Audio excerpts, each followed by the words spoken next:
안녕하세요. 비균입니다. 이번 주에도 경제금융용어 800선으로 여러분의 투자 내공 든든하게 채워드릴 시간이에요. 그런데 이번 주는 좀 특별했어요. 배운 용어 5개가 마치 미리 짜놓은 것처럼 지금 이 순간 뉴스랑 딱딱 맞아떨어지고 있거든요. 외부 효과, 정보의 비대칭성, 도덕적 해이, 역선택, 그리고 공급 병목까지. 오늘은 이 5개를 실제 사례로 한 번에 정리해드릴게요. 경제금융용어 800선, 이 첫 번째 용어. 외부 효과예요.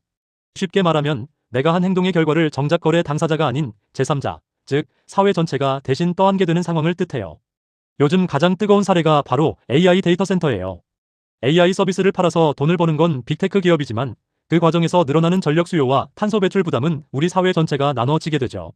실제로 데이터 센터 전력 소비량은 2025년 대비 2030년에 2배 넘게 늘어날 거라는 전망이 나올 정도로 이 격차가 점점 더 커지고 있어요. 이게 바로 시장 가격에 반영되지 않는 부정적 외부 효과의 교과서적인 모습이에요. 경제금융용어 800선, 22번째 용어, 정보의 비대칭성이에요. 거래하는 두 사람 중 한쪽이 상대방보다 훨씬 더 많은 정보를 갖고 있는 상태를 말해요.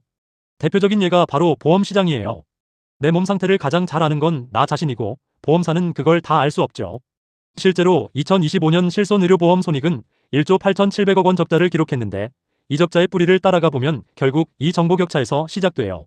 그리고 이 격차가 방치되면 곧이어 배울 도덕적 해이와 역선택이라는 두 가지 문제로 이어지게 됩니다. 경제금융용어 800선, 23번째 용어, 도덕적 해이예요. 계약을 맺고 나면 상대방이 내 행동을 일일이 감시할 수 없다는 걸 알고 행동이 느슨해지는 현상을 말해요. 실손보험이 딱 이 모습이에요. 도수치료나 비급여 주사제 같은 항목에서 과잉 진료, 이른바 의료 쇼핑이 늘면서 보험사 적자가 계속 커지고 있어요. 그 결과가 바로 2026년 실손보험료 인상이에요. 세대별로 보면 1세대는 3%대 인상에 그쳤지만 최근 가입자가 많은 3세대는 16%대, 4세대는 20%대까지 오를 예정이에요. 손해율이 가장 높은 구간에서 가장 많이 오른 거죠. 경제금융용어 800선, 24번째 용어, 역선택이에요. 정보가 부족한 쪽이 계약을 맺기 이전 단계에서 상대적으로 위험이 큰 상대와 거래하게 되는 현상을 말해요.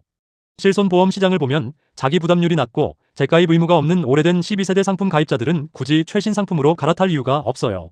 그러다 보니 상대적으로 병원을 자주 이용하는 가입자일수록 이 오래된 상품에 그대로 남는 경향이 나타나고 실제로 200만 원 이상 고액 보험금을 받는 비율도 1세대와 초기 2세대가 다른 세대보다 훨씬 높게 나타났어요.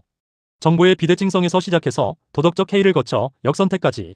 이 세 용어가 한 시장 안에서 어떻게 연결되는지 보이시죠?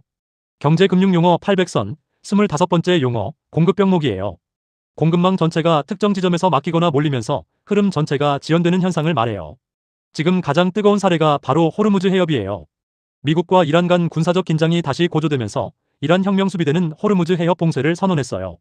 이 해협은 전 세계 원유의 약 25%, LNG의 약 20%가 지나가는 핵심 길목이에요.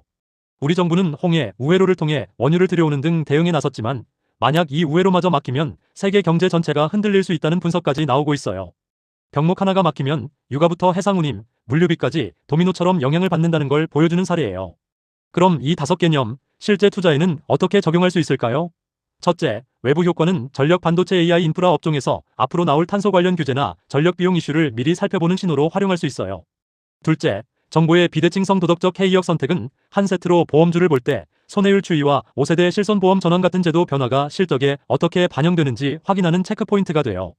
셋째, 공급 병목은 호르무즈 리스크가 불거질 때마다 정유해 운물류 관련 종목의 변동성이 커진다는 걸 기억하고 원자재 관련 뉴스에 좀 더 민감하게 반응하는 습관을 들이면 좋아요. 다만 이건 정보 제공일 뿐 투자 판단은 항상 스스로 하셔야 한다는 것도 잊지 마세요. 다음 주 그러니까 6주차에는 공급 사용 QSUT, 분절화, 낙수 효과, 분수 효과, 낙인 효과까지 5개 용어가 기다리고 있어요. 특히 낙수 효과와 분수 효과는 서로 반대되는 경제정책 관점이라 비교해서 보면 훨씬 재미있을 거예요. 월요일 아침 놓치지 마세요. 오늘도 5개 용어, 뉴스랑 같이 보니까 훨씬 잘 와닿으셨죠? 알림 설정하고 오늘도 비균하세요.